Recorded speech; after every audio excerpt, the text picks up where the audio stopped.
Hello, everyone, and welcome back to Purple Noon Podcast. I am Stephanie Conti, and I am here with my sweet pea, mein Lieb. Is that the German? Mi amor? What other languages? Mi amor. What is it in Japan? Japanese. No, I don't know. I should know that. Okay. Whatever else I can say to represent my love. My bestie and partner in crime, Savanna Lanausse. My favorite one yet. They're always your favorite, let's be honest. Yeah, so you always outdo yourself. I try. I really try. But today we are here with a very, very, very special little episode where we are going to talk about the best films of 2021.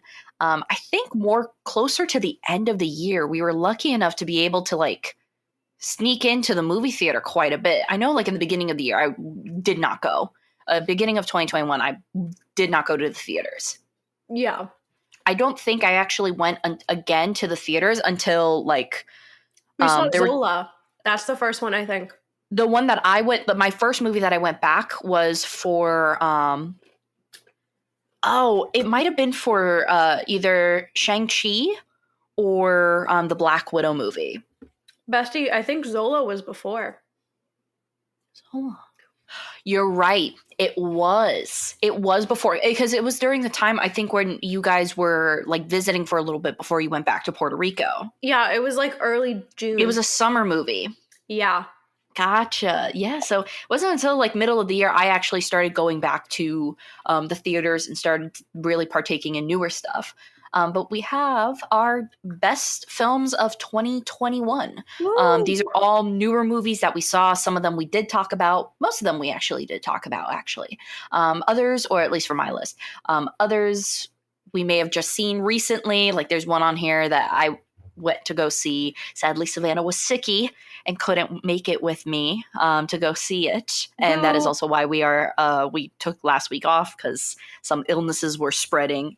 Miss Rona made her way through town. Yep. I had the Rona, guys. It happened. You're alive. You're alive and well, would you say? Shout out to the booster.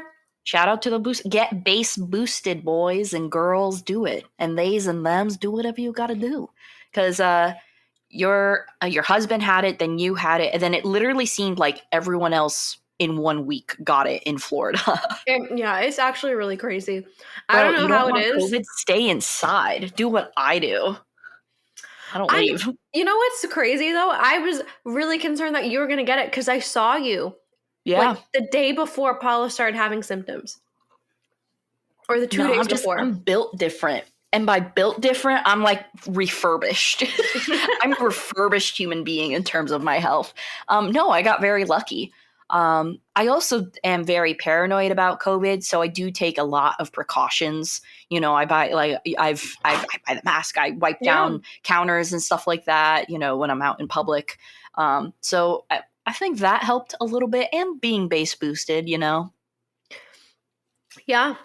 Yeah, because I honestly think, and I was talking about it with someone today, I think honestly, I'll probably, just because of how paranoid I am of COVID and everything like that, I'll probably end up with something stupid like tuberculosis first before I even get COVID. Don't say that. Yeah, it's going to be bro, you had Yersinia pestis, the plague? And I'm going to be what? No, you already had rubella. We're moving on. I had rubella over 10 years ago, but did I get it during the year where there was the least amount of cases ever recorded in history? Yes. I feel like that's your penance. That is why, dude. The reason why your body rejects COVID is because you had rubella. That is the cure, bro. Rubella walked so COVID could run. That's how it is for my health. Yep. Sorry, I just sipped tea right next to the microphone. My apologies. Okay. I'm eating peanut clusters, which I realize is probably not a good idea. It's okay. It's okay. It's evening time. It's almost dinner time by the time we're recording this. So if you hear a little bit of slurping noises and a little bit of snacking noises, it's just what we have to do. We got to bring the energy somehow. But yeah, so luckily you've made a pretty full recovery, right?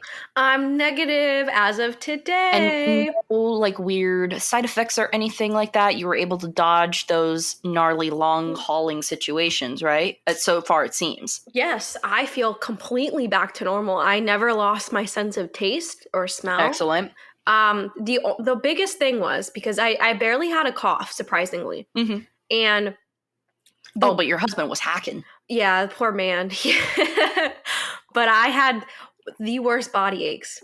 It felt like I got punched everywhere, like somebody hit me with a car. It was very surreal experience. And for about 2 days, I felt like when I was walking, I was running. Yeah. Any type of stamina I had was gone for 2 days. But I'm really, really feeling very blessed that I've gained all of that back. No more body aches. I can lightly jog if I choose to. And no cough, no anything.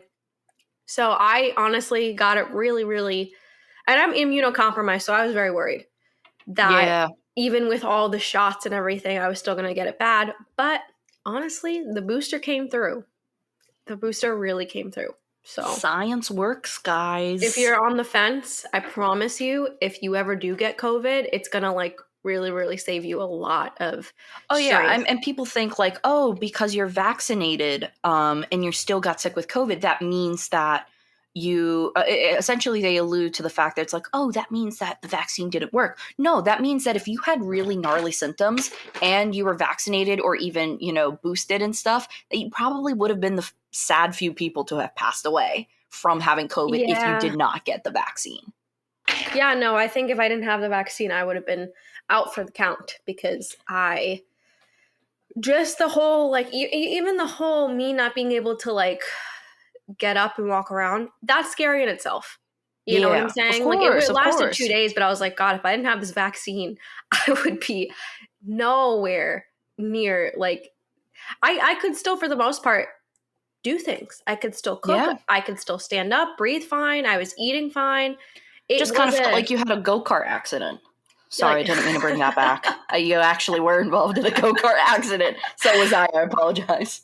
Yeah, we have some go-kart trauma, unfortunately. But that's the stupidest thing ever. Oh yeah, we have a go-kart trauma. But it's true. It really is true. It's so sad how true that is.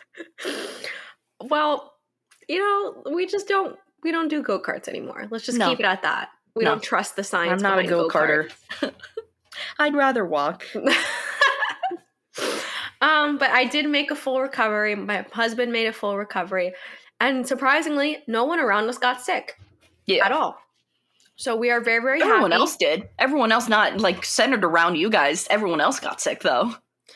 Very odd. So everybody we saw, right? Everybody we saw face to face with before we got, before we knew we had COVID, is totally fine. No COVID. But we know like 7 other people that we haven't seen that has COVID. Yeah. What a crazy situation we're living in. It is very crazy, but at the end of the day, there luckily is a lot of things on our side to help us kind of power through this.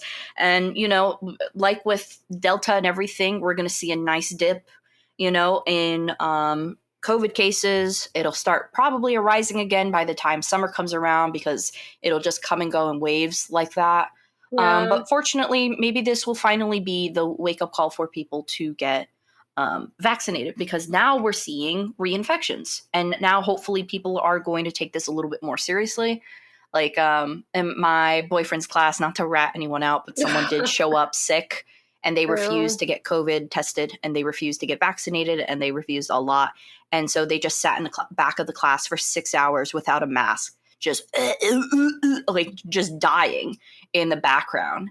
And it's funny because my boyfriend was like, hey, can you send me the link to the mask? I'm like, why? You need some more? He's like, no, everyone's freaking out and everyone wants to buy masks now because in Florida, you don't have to wear one. You can't mandate it in Florida. So everyone in that class was like, nah, send the link. It's because of this kid in the back. Dude, if I got COVID again because somebody like wants to do that, I'm going to be pissed. Because I literally was on TikTok and I've seen people that were like, hey, I got the OG COVID, the Delta, and Omicron. Not doing it. No. Nope. No, thank you. I don't care if people think I look silly in a mask, silly No, when I wipe down stuff. the I got mask a is nuke to never protect going me. away. The masks are never going away for me. I don't care. Yeah. I love the masks. I don't want people to breathe on me. Bro, I save so much in makeup. Oh yeah, please. I don't I save so understand. much in face makeup because no blush, no moisturizer. I mean, you can moisturize, but no foundation, no bronzer, no contour, no under eye powder, none of that when you got on a mask. Just a little eyeliner, a little eyebrows. That's it. I don't know. I like the mask. I'm keeping it forever. Me too. Plus, you remain anonymous, you know? Like a mystery. Yeah. Guys can't, be like, hey, mama, when half your face is not exposed,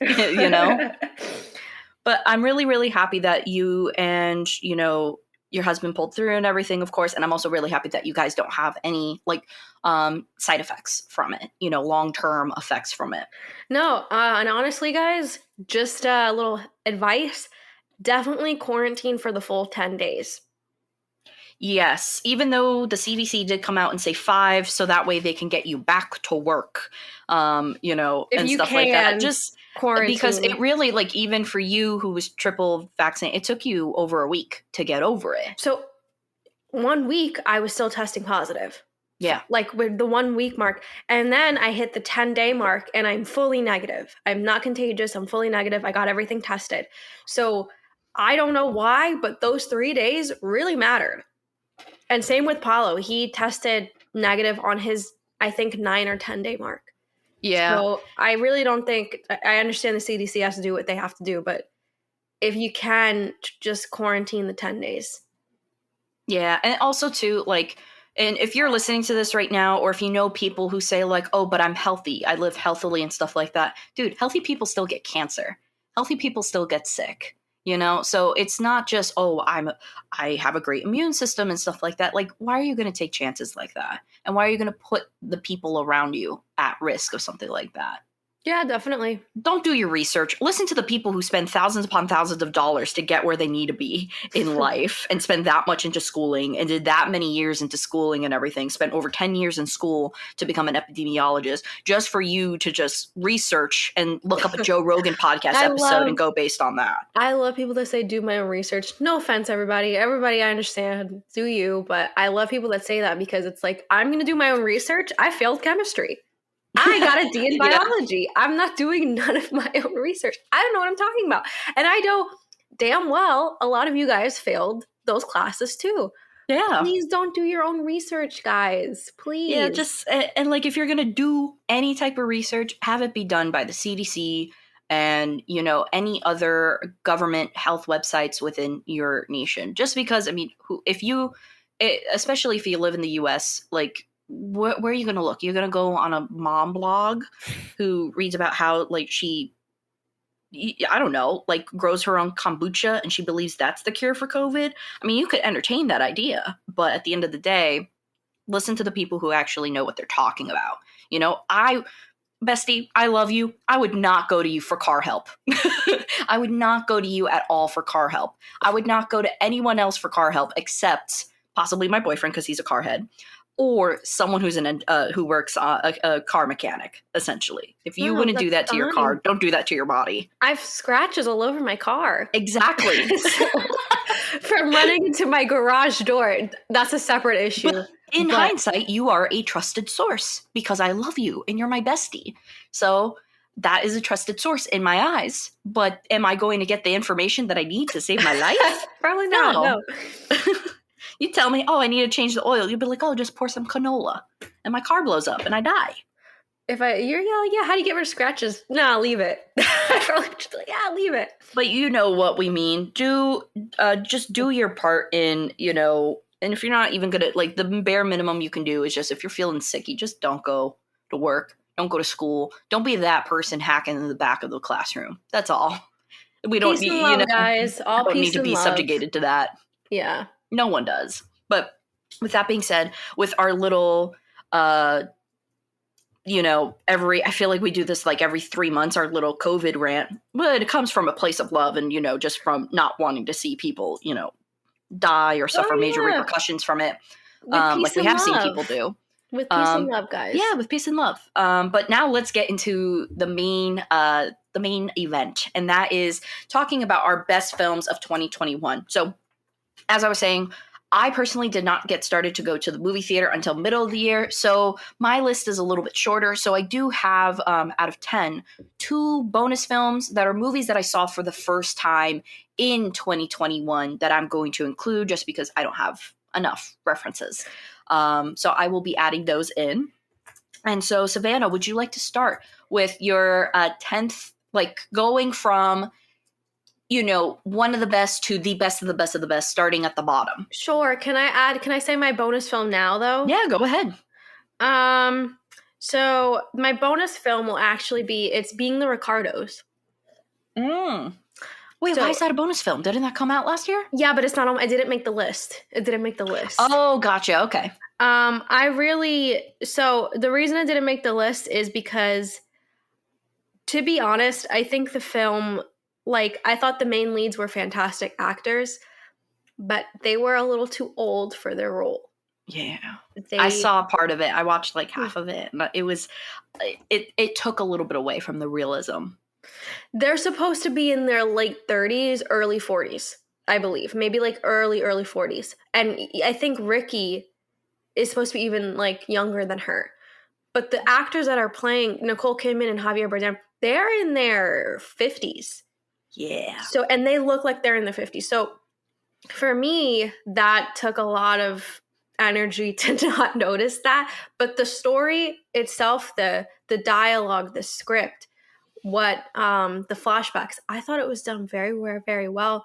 The costuming, I was very impressed. And I think it should still get some, recognition. yeah, because I think the film itself is very good. I just think, unfortunately, they went too old. Sorry, I think my mom is making plátanos in the background, so she's smashing the plantains in the background. So if you hear any that's probably that happening. Yeah. Honestly, shout out to Nicole Kidman for my favorite performance of the year, which was Moviegoer. Love that. Love her. Moviegoer. Good And job. that AMC commercials, nothing like Nicole Kidman telling me, I'm just like you. Yeah, Love right. it. Okay. For me, one of my favorite films that was more of a discovery film because it's not from 2021, but I saw it in 2021, was actually 1984.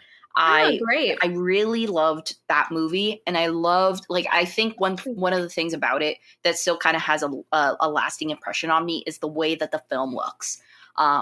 Even I kind of see it almost every day because I actually I use Apple Music, and one of my icons for my music is a photo from the movie 1984. And I always think, I'm like, dang, that was a really well done movie. That was shot so well. So that would be like my little shout out to a film I discovered in 2021.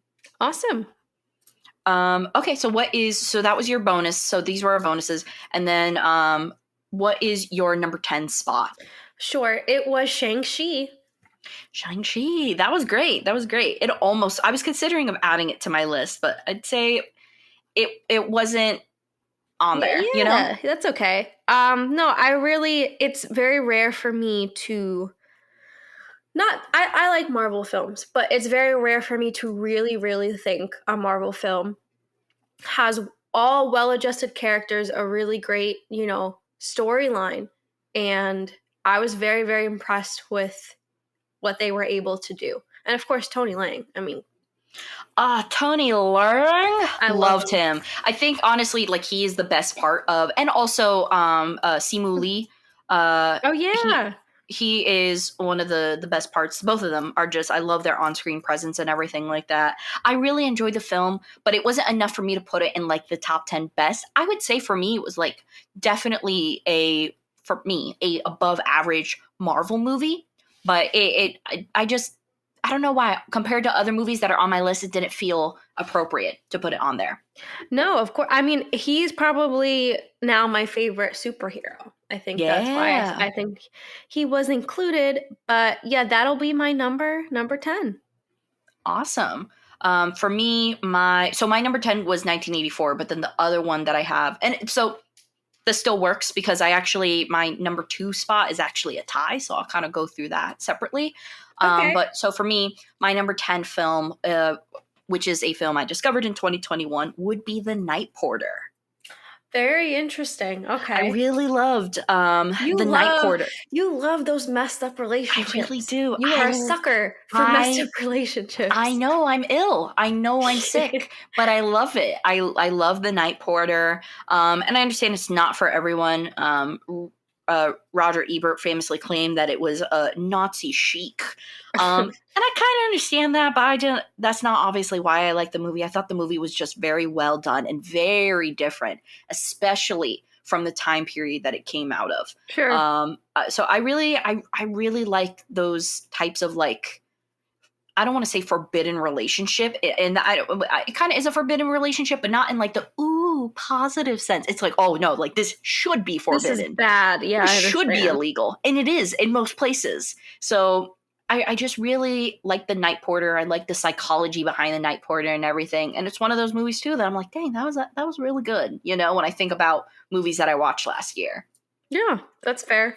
Okay, so what is your number 9? The French Dispatch. I still haven't seen it. I so genuinely angry. very, very much enjoyed the movie. I think it has, so it's separated into 3 different plots. The first one is my absolute favorite. Obviously, it's very Wes Anderson. The characters, the costuming, it was very funny, very good. Definitely a favorite of the year. Gotcha. Okay. I really wish I could have saw it. They did not play it in the theaters by me when Lame. it was originally out. Come on, Sinopolis. Lame Step and it up. lazy. Step Lazy. it up. And then also I went to go buy the DVD, but I recently got a non-Blu-ray all-region DVD player, and the only thing, like, I was literally about to buy it, but then I realized they only had Blu-rays available, so I couldn't get it. But yeah, I really do want to see it. How does it compare, in your opinion, to some of Wes's other films? I still think Grand Budapest Hotel and Moonrise Kingdom is better, just story-wise, but I'd say it's a solid number 3 or number 4. It's up there. Definitely top 5. Okay. Excellent. Yeah, I love Grand Budapest and I love those Moonrise Kingdom and everything. I did watch Rushmore, I believe one of his first works recently, and I think that one still upholds pretty well too. I really, it's not as chic as his normal stuff and how it is today and everything, but I still really enjoyed the film. No, I gotta see it. Okay, for me, I think, dang, I already lost count, so it was bonus. What? I think 8. we're at 9. 9? Because French Dispatch was my 9, so I think you're at 9. Let me 1, 2. I'm on 8.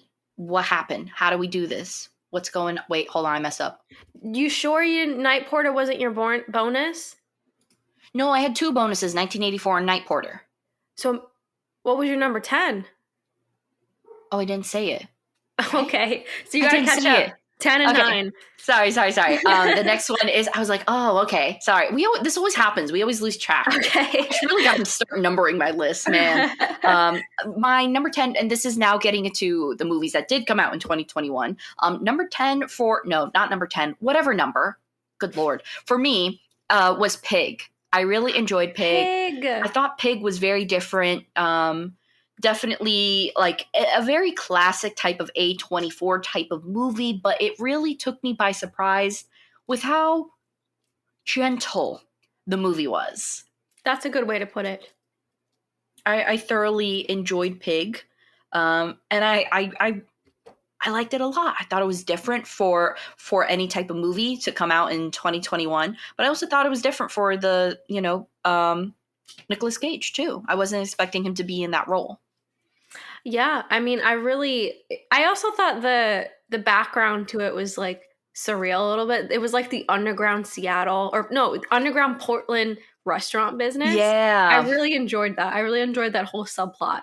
So, and Alex Wolff was great in that too. Yes. Yes, he was. He was very good in that. But he's also, and maybe that's also another reason why it feels very A24. The minute I see Alex Wolff, it's like, Hereditary. You know, I feel like that comes to mind Yeah. anytime. Or Naked Brothers Band, if you remember that, if you're old enough to remember Oh, that. the Naked Brothers If band. that's not love, then what is? I was a fan. I was a fan, Alex. If you hear this, I was a fan. But I am more of a fan now of your acting career, I will say. But yeah, so Pig. I really enjoyed Pig. What's your next film? Well, you have to catch up, so do number 9. Or just let's go back and forth. Okay. Let's go back and forth. No problem. No problem. Number 8 was a movie called 9 Days. Have you heard of it? I have not. So it came out in the summer. It should have gotten more attention. It was basically about this. It's very hard to explain, but these spiritual beings, they look like us. And essentially there's this head guy who is kind of like God a little bit. And he essentially picks these spiritual beings to go live a full life on earth. Mm-hmm. And it is one of the most emotional and captivating films about life itself, because the movie talks about grief and what it really means to actually like be alive. And Mm-hmm. sometimes just being alive is enough. The experience of being alive is enough. And I think it's such a great message, because I think, as a society now, we are worried about, oh, what's our next move, our careers, we got to get it going, and what's my passion, I got to make money. This movie just talks about like the fact that like, hey, being alive and the little things are enough. And it was so great, and the cast was so great, and I'm so sad nobody else has heard about it, but it was a very emotional experience. When I looked at the cover, I think it's also because I got it confused with another movie that came out that was filmed during like quarantine and everything like that. I thought it was that Stephen Yin movie. Let me look it up what it was. I had The Humans. I had confused that movie with The Humans for a while. And so when 9 Days came out, no one really talked about it. And I didn't think it was that movie. I thought it was The Humans. No, it was also like nobody, I only found out about it because I saw a trailer while I was watching another movie. Like Mm-hmm. this is when I started going back to the movies. I saw it in the theaters. And nobody talked about it. It was only out at AMC for like a week. I don't know what happened, and the reviews weren't great because the movie is kind of slow, in my opinion. And I think that's why it didn't get as much recognition, because it's a slower film and not too much happens. Mm-hmm. But I think it's a shame, because it really is one of those movies that I think everybody should watch. Gotcha. It kind of Okay. reminded me of Disney Soul a little bit. Oh, okay. I It's was the picturing same. more like an Into the Wild type of thing, with the kind of like that same type of message and feel. Yeah, no, it's just more. Yeah, Into the Wild is actually a pretty good. It's not the same premise, obviously, but the message, that's a pretty good comparison. Gotcha. I would Okay. watch it if you can find it anywhere. I don't know if it's streaming, but I Let thought it should me get more check right now, because recognition. that's definitely something that I'm interested in. So 9 Days is available right now only for renting on Amazon Prime. But it has a nice cast, and I remember seeing Bill Skarsgård in it, and that's why I was like, oh, I want to see it. But I just didn't hear anything from it after I saw the trailer. No, I would give it a chance. I think it has a really superb message. Okay, I will check it out. For me, the next film on my list is Kingdom, Ashen of the North. Oh, that was a great one. So this one is a movie that is available on Netflix, and it is a tie-in with the TV show Kingdom. Now, I think one of the reasons why this is on my list is because it's first of all a great movie, but it's also really tough to make a movie tie-in that you can also watch alone and enjoy. Yeah, that's true. So I really appreciated that fact. And also, I just really liked it. I thought it was a great setup for the next season of the show. I really loved it. I love Kingdom, Ashen of the North. I thought it was an interesting story. Of course, the scenes and the way it's filmed, the zombies and everything are fantastically done. Like Netflix Korea does it best when it comes to zombies and everything. Yeah. So I really enjoyed it. I agree. It's a great prequel, but also a great standalone film. Mm-hmm. What's your next film? Zola. Zola's at the bottom of the list. Zola's number 7. Okay. Zola was okay. really fun. It was a really fun experience. Yeah. Zola is for me not this upcoming movie, or like not my next movie, but this movie after. So for me, Zola is 1, 2, 3, 4, 5. Zola. Oh my god, I keep saying Nola. Sorry, Zola is number 6 on my list. So yeah, just one above. I'm just one above. 7. No, I really like Zola. That was such a fun movie. They did it so tastefully too. I thought they did everybody justice. It was a great experience. I think with Zola, I loved it because for a movie involving strippers and the whole premise about it and everything, I loved how much it felt like a Kubrick film. And that's one thing that I think was not an approach I was expecting when going to see the movie. And that's what still holds me to think like, yeah, like that was a really smart decision. Like when the scenes where they would just be driving at night and you would hear, some classical music and stuff like that was very reminiscent of, moments of The Shining, moments in Clockwork Orange and stuff. And I appreciated that. And because it definitely took a nice deviation away from what I was expecting this film to be. I was expecting the film to be like a fun, like kind of like a Spring Breakers type of thing. I was not expecting it to be very cinematic, Yes, it was a great surprise. It was done very tastefully. It was funny. It had everything. Gotcha. So, the film that is number 7 for me, because it's 7 is Zola for you, correct? Yeah. Number 7 for me is No Time to Die. Oh, that's higher on my list. I know. I realized that. And I was like, oh, crap. If she went lower with Zola, I went low with No Time to Die. I really did like No Time to Die. I thought it was great and everything. But it compared to other Bonds, it for me, I thought it was a great ending, but it didn't hold up to previous Daniel Craig Bond movies. Okay. I thought, obviously, yeah, I do think Skyfall was better. But I think it was a way to go. Like, yeah, I thought it was great. I also will say Rami Malek did a great performance, but he is not my favorite Bond villain. Oh yeah, that's fair. That's fair. I really liked the guy from Inglourious Bastards. I'm blanking on his name. Spectre.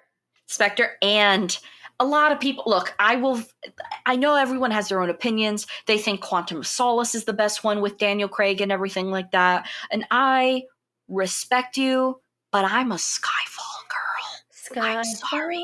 I love Skyfall. I love the way Skyfall was filmed. And that's why I hold it very near and dear to my heart. I love Skyfall.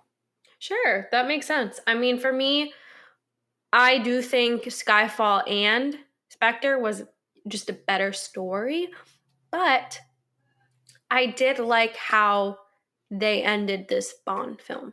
I think it's the best ending to almost any Bond films ever. I liked a lot of the sequences done. I thought it was very entertaining, and I like the idea of, I don't want to spoil it, but just kind of Bond retire, like truly the only way James Bond character, in my opinion, would ever stop and go out. Yeah. So it's a great standalone film, but I agree with you. I do think some of his other films are just better in general. Yeah. Like, so there's, just to do a quick recap with him, there's Casino Royale, Quantum of Solace, Skyfall, Spectre, and then No Time to Die. I like Skyfall. Probably this movie, No Time to Die, would be probably my third, and then Spectre, Skyfall, and then the other two. And I will say, it's not that the other two are bad and stuff like that. For me, Skyfall is where it's at for me. And I know so many people like want to fight me on that because they think the first two were the best, but Skyfall was gorgeous. Skyfall was a gorgeous movie.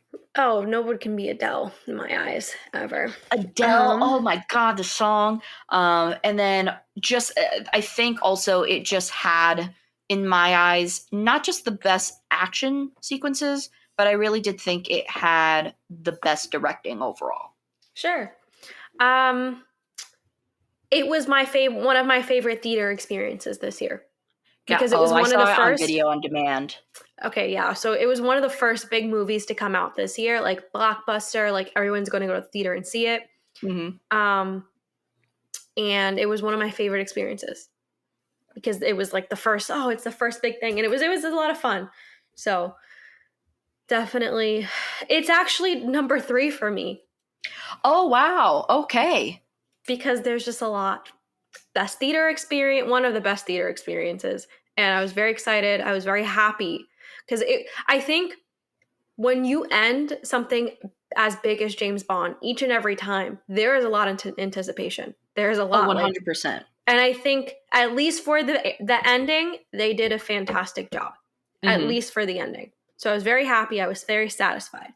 And yeah, so that was my number 3, and that was your number 7. Now yes. I'm excited to see what your top 6 is. Ooh, okay, so I feel like 6 starts with Zola, so we could get that out of the way. Mine's Zola. What is your number 6? Oh, Spider-Man. Oh, okay, that's my number 5. Okay, well, look at us syncing. We're syncing up. Yeah, I think Spider-Man was such a fun experience. Oh, yeah, everybody went crazy. For me, that was my favorite experience of the year. Spider-Man was my favorite. I was in a big, movie theater with a lot of people in it, just the hooting and holler. I cried a lot. I can admit that. A lot of my childhood just coming back because I'm an only child, and so one of the very few movies that I would have available on repeat was the first 2 Spider-Man movies. So I loved it. I thought it was really great and just fantastic, honestly. William Dafoe. That's it. So for me, I will say Spider-Man, it's called No Way Home, right? Yes. No Way Home, yes. Spider-Man No Way Home, I think, is the best Marvel movie now. Oh, I agree. I think I told Paulo one of the things I was worried about with this movie that it was going to ride the nostalgia train too long. Because a lot of movies do that. A lot of movies are like, oh, remember this when you were a kid? We're bringing it back. Yeah. I think Spider-Man did a very tasteful and just a great job. All the jokes landed.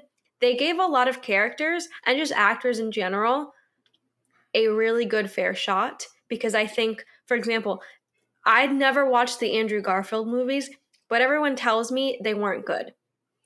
Yeah, I was not a fan of them when I saw them. But they did justice to Jamie Foxx. They did justice to Andrew Garfield. They did justice to everybody in the movie. Yeah. So William Dafoe is still killing it. All right. So aside from Spider-Man, so what is the next movie that is going to be on your list? All right. So Spider-Man was actually my number 6. So my number 5 is A Quiet Place 2. Really? I am a sucker for a good sequel because it doesn't happen a lot. Gotcha. Okay. So I saw the first one, but I didn't see the second one. So it lived up to it, essentially? Yeah, definitely. I thought they did a fantastic job with, I didn't know where they were going to go with the story, but they actually did a really great sequel.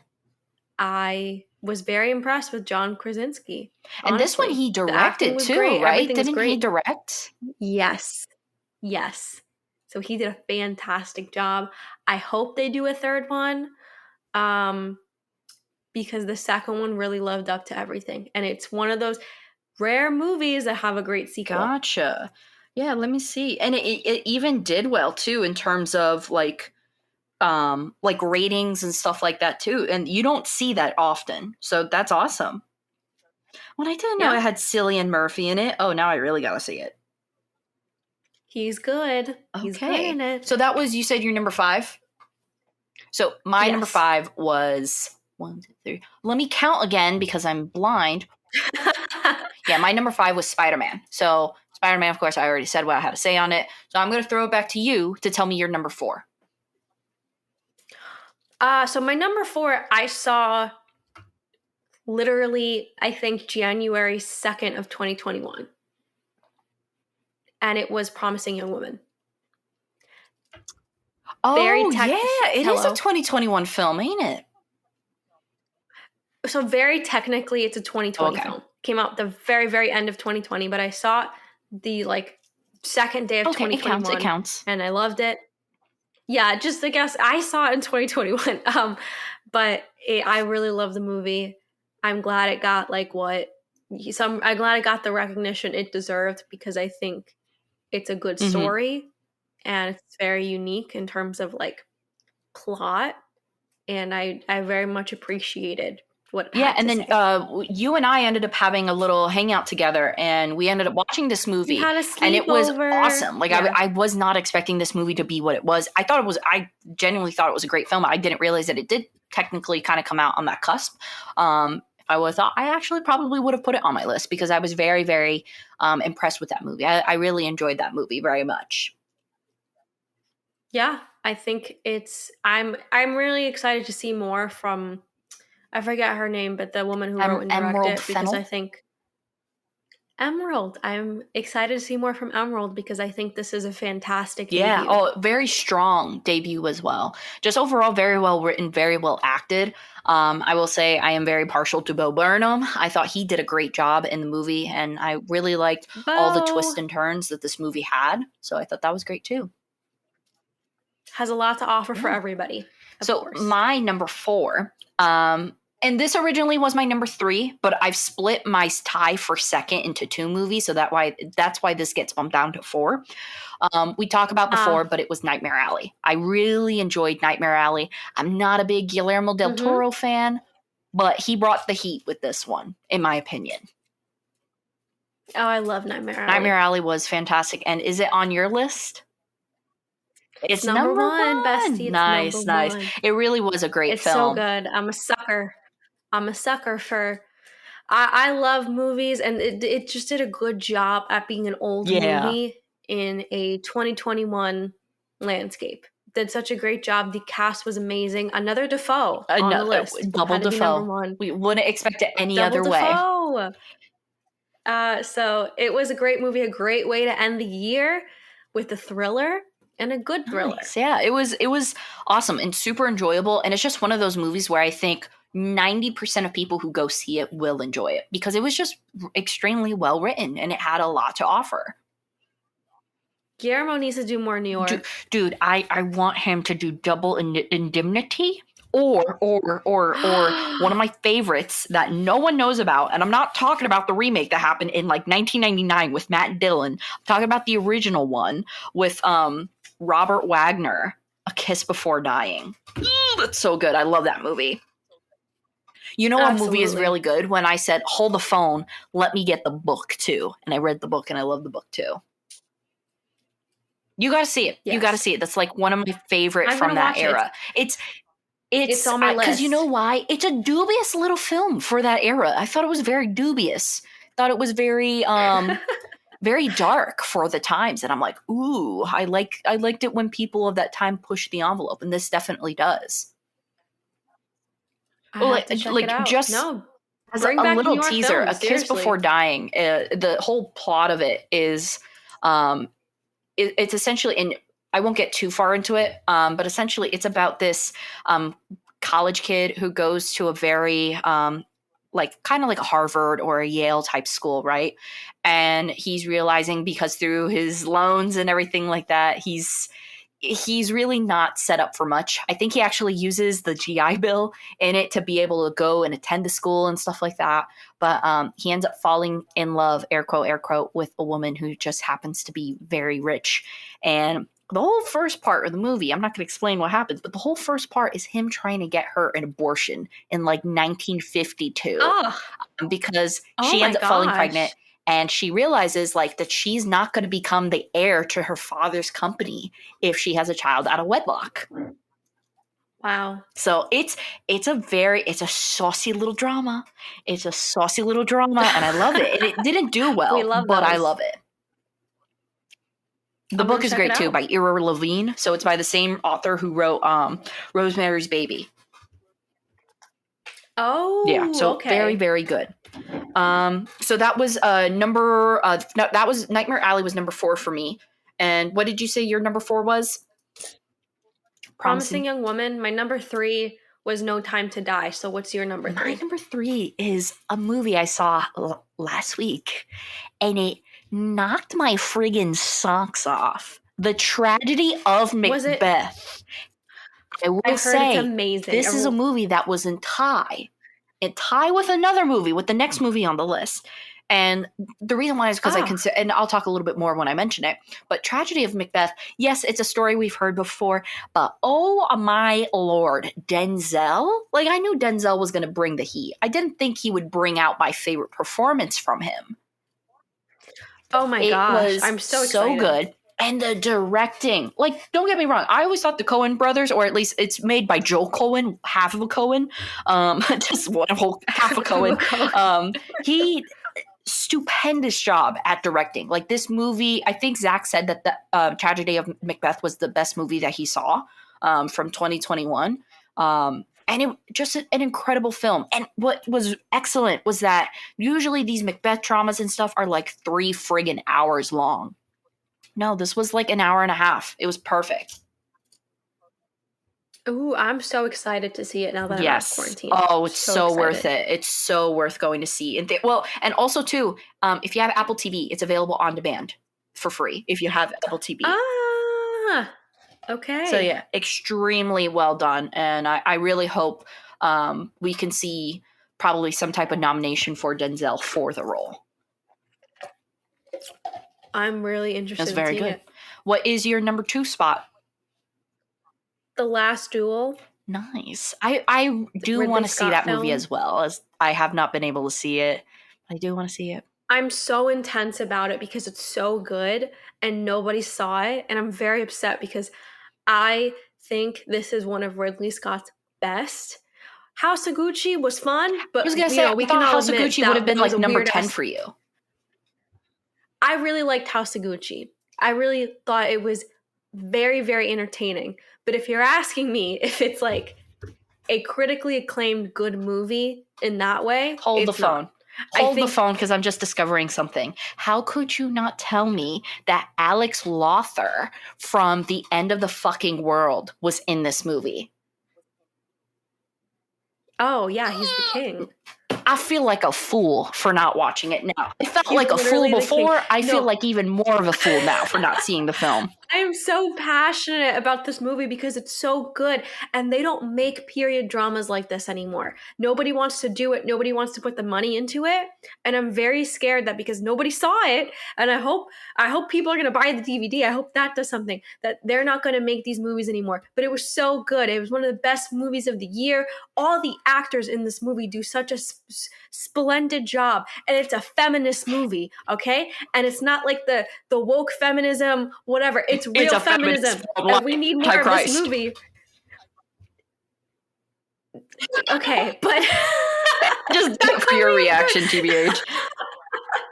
I stood still. I was like, no, but it's a really good movie without throwing it in your face, and it has action, it has drama, it has everything. It has everything. It has fighting 2 Boston scenes. boys in it. You got a blonde 2 Affleck. Boston boys. You got an old weather looking, just based off the cover, you got an old weathery hag looking version of Matt Damon.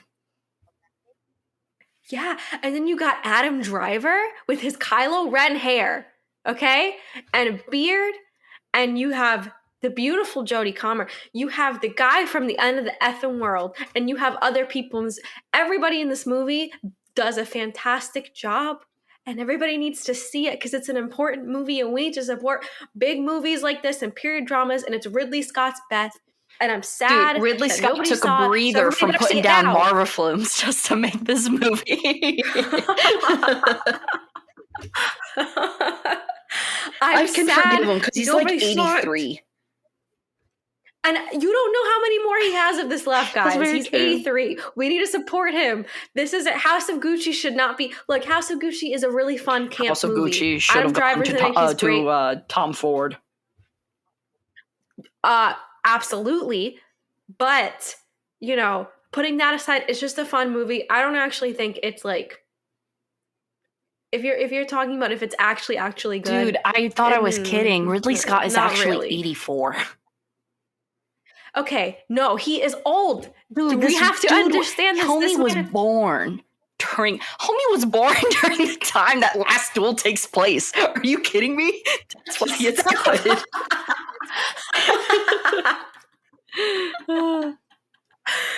No, he's very old, and he put everything into this movie. I don't know what House of Gucci was. I feel like House of Gucci was his silly, goofy mood movie that just happened to be fun to watch. It's a guilty pleasure, I would say. But Last Duel is the real deal. And I'm sad nobody got a nomination for it. I'm sad nobody's talking about this movie. He put $100 million in this movie. It made nothing. Guys, please buy he put his whole Gucci in this movie. And it still didn't get as much as it should have. I put more Gucci in it than I'm Gucci. so upset. Yes, and nobody, please go see it. It is so good. I understand that not everybody is a fan of the themes they're talking about. I get it. Over it. I understand. Cry harder. But this is a this is a real life story, and it's important. And everybody who worked on this movie deserves recognition. So everybody, go watch it. Do you hear the fuego in her voice? The passion. I'm so sad. I ordered the Blu-ray. It's coming. All right. I will be getting the DVD as well, if that's the case. Thank you, bestie. I will support, you and your decision. I know for you to be like, about it, I know it's got to be really great. I just think it should have gotten more credit, and just people should have gone to see it. I understand it's not everybody's spiel. I get it.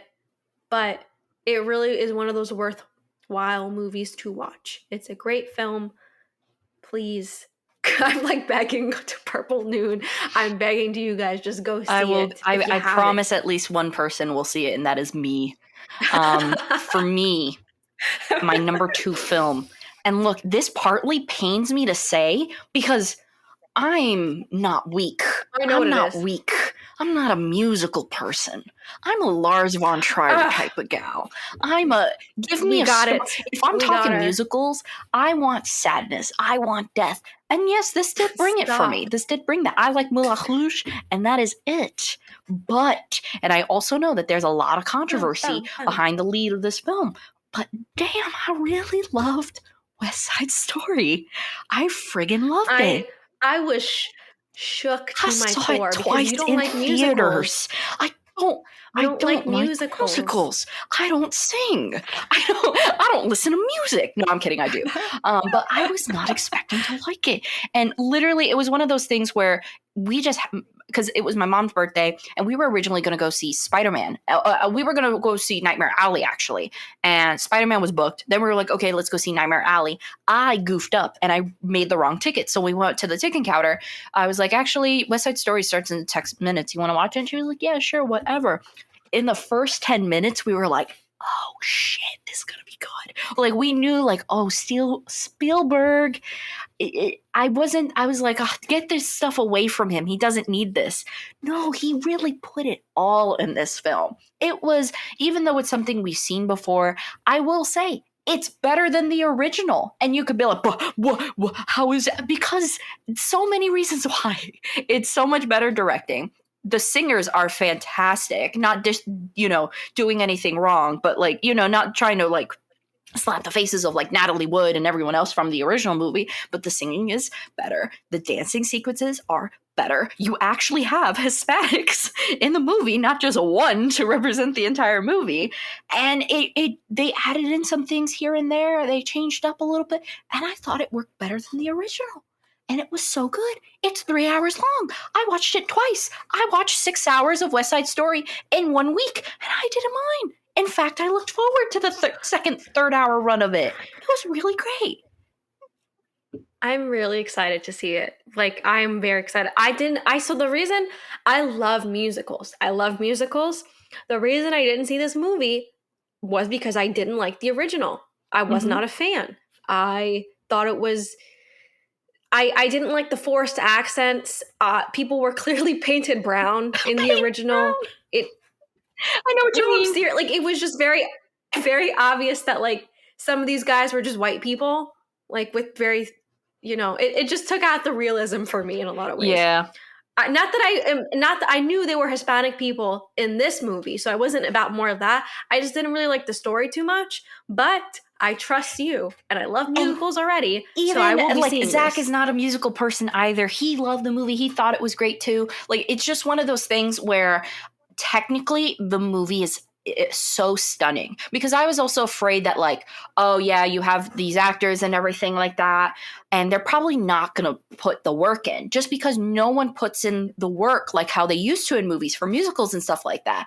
And no, every person, every main lead in the role sang, danced, acted incredible. And I know that there is issues with Ansel Elgort and things like that. And aside from all that, I don't agree with him being put in the movie, but I'm just going to say it, he also did very well. I will. A lot of people want to rip on him for that in real life. Yeah, rip on him all you want. He's not a great person for what he's done, but he did really well in this movie, and his singing was great too. I thought the girls in the movie outshined more, and you can tell because they actually won. Both girls won the Golden Globe for Best Supporting and Best Actress in a Comedy. But it was Cool. I believe the girl's name is Debose, who plays Anita. Oh my God, she was killer in this movie. She was so great. And it was just overall like an amazing experience to watch in the theater. And even though, like I said, it sucks that it does have some controversy in it, even with the controversy aside and everything, even if you don't look at Enza Elgort at all in this movie, even if you just, ignore him, it's still a fantastic movie because everyone put their heart and soul into the work, and it was so good. Well, I'm very happy. I'm Like, really this was a excited to movie see that it. I look at and I'm like, oh, the people who made this movie actually cared. Like you could tell sometimes that they make remakes just for the sake of making a remake and stuff like that. But this one, it was like, oh no, like probably West Side Story is very near and dear to Spielberg's heart, because the people who he picked and everything like that, it worked immensely, and it worked better than the original. Okay, you've sold me. Good. I'm gonna go see it. Good. It's playing like I think the last few showings are this week. By I'm the gonna end of the try to month, make it will be available on Disney Plus.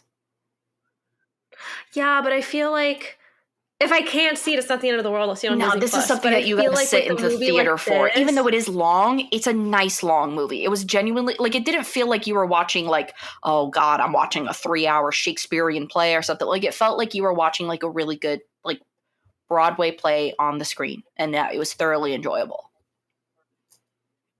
okay, I'm sold. It was awesome. Now, what's your number one is? I said it was Nightmare Alley. Why number one for you? I really think it's one of the best stories that have come out this year. I know it's not super original. I know it's technically a remake, but I love when they do that. I love like West Side Story, taking something and making it better. I don't think a lot of people knew about Nightmare Alley before this. I didn't, and I think Guillermo del Toro knocked it out of the park. The cast was great. I love a good noir thriller, and I really enjoyed the fact that they were able to still keep elements of the time. It felt like an old movie in a 2021 landscape, and I really, really like that, and I think they need to do more of those types of films because they're genuinely very entertaining, and you can't really go wrong, especially with a movie like this. And I think Del Toro kind of found where he should be personally. I know he loves monster stuff, but he did an amazing job with this film. He picked a killer cast, and I just enjoyed the story. I also like carnival themes. I don't know why You they always don't do it mention the anymore. carnival I'm a aspect of it, carny. but I understand. I like the carnival. I don't know. I think because like carnivals now is just clown stuff, and I get it, but there was more. I think there's just more to be discovered there. There's like a dark history behind carnivals, and that was like just scratching the surface. So if we could do more of that, that would be fantastic.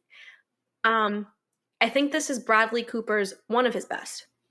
Yeah, if I not his best. definitely agree too. And I loved him and his on-screen, romances with Rumi, Mara, and Kate Blanchett. I thought that Love he her did a great too. job, even interacting with them. Kate Blanchett is my favorite Hmm. actress ever. Rooney Mara, I'm really excited because she's going to play Audrey Hepburn soon.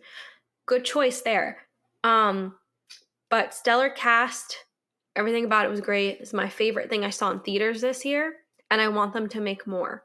I think right now, I don't know if you feel Hmm. this way, but the trend is like superhero, which is nothing wrong with superhero action. There's nothing wrong with that's kind of the trend.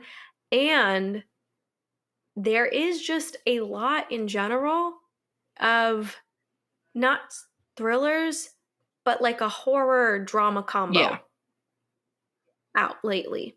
Or you get your big things like House of Gucci, which is fine, but there's not enough niche genres anymore. Like the mystery genre is almost Hmm. gone. The There's not a lot of There musical ain't no theater drama, noirs. or there's no noirs anymore. There's barely any like Hmm. plain thrillers. We get horror, we get superhero action, and we sometimes get a good Yeah. drama. And there's nothing wrong with that, but I think considering how good this movie is, like there's so Yeah. much potential. I really enjoyed it, and I hope we get to look forward to more stuff like this because I enjoyed it. I loved it. And that is that. I know you're number one. And I I knew know you're as number soon one. as you were talking, I was like, it's not on her list. I feel cheated because I thought it was going to be on your No, it list. was a great film. It's just I can't say I enjoyed it more Call than any of these me in, films. oh my, I Ba, ba, loved ba, Red ba, ba. Rocket. I loved Red If I Rocket. had to place it, it'd be 12. That's a slap in 12, the I think. face. Well, I also know that you still really Hey, like Sean Baker, and I know that you personally care like the Florida Project a lot more. oh, my Florida Project is one of my Yeah. favorite films ever. Top 25 for Mhm. me. Not that this film was very good. The problem and a lot of the ways I measure my films is if I would see it Gotcha. again. And not that I wouldn't see it again. It's not a movie I'd pick up That I think for me, more I than like consider that once as like every a few years. factor, but for me, it's things that like last in my head. If you can Ba, linger ba, around ba. my brain is always thinking about things. If you can, like anyone else's, duh. But like if a movie can just come and go in my head, I'm like, oh yeah, I really like that scene, or just like kind of pop in as like little mirages in my head throughout the day after seeing it and stuff like that. That's when I know I've seen a banger, even though it might not be like I can say like Red Rocket is technically from a from a like a production standpoint, it is not better than West Side Story. Sure. It is not better than Tragedy of Macbeth from that technicality aspect. But in terms of the lingering, that lingering feeling, thinking about it again, reflecting on it, hearing in sync, things like that. Are you good or are you choking? I had Okay. a hiccup. It'll probably come But back at some point. I apologize. essentially, I'm going to mute myself. You can talk. Okay. So yeah, I really loved Red Rocket. Red Rocket really just kind of stuck in my head for a while. I loved the acting in it. I thought it was really an excellent movie, but it's one of those, like, even compared to how much I talked about West Side Story, how much I talked about the tragedy of Macbeth, Red Rocket lingers more in my head. And I think that's because I just overall really love the way Sean Baker handled it all, because it is a very, slippery slope when making a film like that. And same thing with like some elements of West Side Story, and even to a degree, same thing with handling things in the tragedy of Macbeth. But for Sean Baker to really teeter on this line of like, this could be good or this could be really bad in terms of the way things are presented. And I know not everything has to be like morally, moral media literacy, what everyone's talking about with Licorice Pizza and stuff like that. And I haven't seen it and I'm not going to talk about it, but I thought that it was handled excellently. Like, this felt like someone's story handled with a lot of love and care, but also wanting to make it interesting, but also pointing out the flaws and stuff like that. And it doesn't have to be like, here's your flaws and stuff for the movie. And we've talked about this before. But I just really think like it was a really daring movie to make, and it was just handled exceptionally well. And I love the directing, the scenery of it all and stuff, and the characters too. Even the bad characters were just really fun to watch on screen. And I just, it's lasted in my head. And that's why it's number one for me. This movie made me excited to see Mhm. what else he does. Because he is a director that makes very fascinating stories, and he makes you care about what you're watching. And it's all of his movies I think are very entertaining, even with the harsh subject matter. And I think he's very talented for Yeah, that. and I do think he gets bonus points for making a movie that brings social awareness to a topic in the modern day world, you know? Like, same thing with like Yeah. something like Zola. And I think those get like little sprinkle bonus points and stuff like that, because in my own morals and in reality, I do believe that those are important. So if a movie can highlight those with also, you know, just being exceptionally well done and just really interesting to watch, even if it makes you a little bit uncomfortable. But still, I think also a great thing is if you can take away something from a movie, like I took away entertainment from West Side Story, it took away entertainment from the tragedy of Macbeth. I took home, you know, a little bit of a new outlook on certain things and stuff like that, and just new information from Red Rocket. And that's another reason why it's my number one. Yeah, that's fair. But I also just really love the fact that he took the NSYNC song and kind of used it beginning, middle, and end at different points. I love the fact that he just took one song and was able to make that one song the entire soundtrack to the movie. And I really appreciate that fact, and I thought that was super clever. Agreed. So that is our best of best from 2021, featuring some movies from 2022 and older, because I mentioned 1984 and The Night Porter. But yeah, so this was our list and everything. We were not able to see all the movies that were available out there. I know I was not able to go to the movies as much as I wanted. I was not able to rent the movies as much as I wanted. And of course, we are both students too. So if you're like, but you guys are movie reviewers, we don't. Who's putting money in our pockets to go see these movies? We're not getting deals. We're not getting local deals from our movie theater. We should. We should look into that. We're not getting deals or We should anything like that from actually. our local movie theater and stuff like that, you know? And it's still, We should harass Sinopolis. we can what? Let's go harass them. We should go harass Sinopolis. I feel Yeah, like we deserve it. Dude, the amount of times They've made money off of us. they are self-sustaining businesses just but from the past 3 months that I've been there. Yeah, so that was just what we saw. That was what some of our favorites were and stuff like that.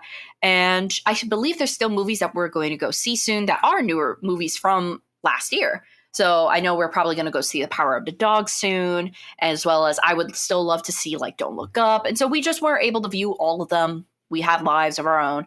But yeah, so it's just, you know, sorry, we have yeah, lives. like I'm not I'm in pharmacy school. I can't like, oh, what am I going to do, bring my little drug flashcards and watch West Side Story for the third time again? But yeah, so, and then also having a winter break helped a lot too. But yeah, so that is our top 10 movies plus a little bit more from 2021. We hope you enjoyed. As always, shout out to Sensei David, Homeboy James, and Danny Boy. And if you're wondering, how do I get a cute little snazzy little shout out at the end, cute little cheeky shout out, you can always go to our Patreon where we have a little dollar tier. And essentially, if you subscribe to that, every single episode, as so long as you are subscribed to that dollar tier, you will be mentioned in every single end of the episode. Hopefully we can get back on our, we were originally supposed to do Godfather this week. However, that was also something hard for me to fit in this week between starting school again, because it is, I think I have only the uncut version available, so it's like 3.5 hours.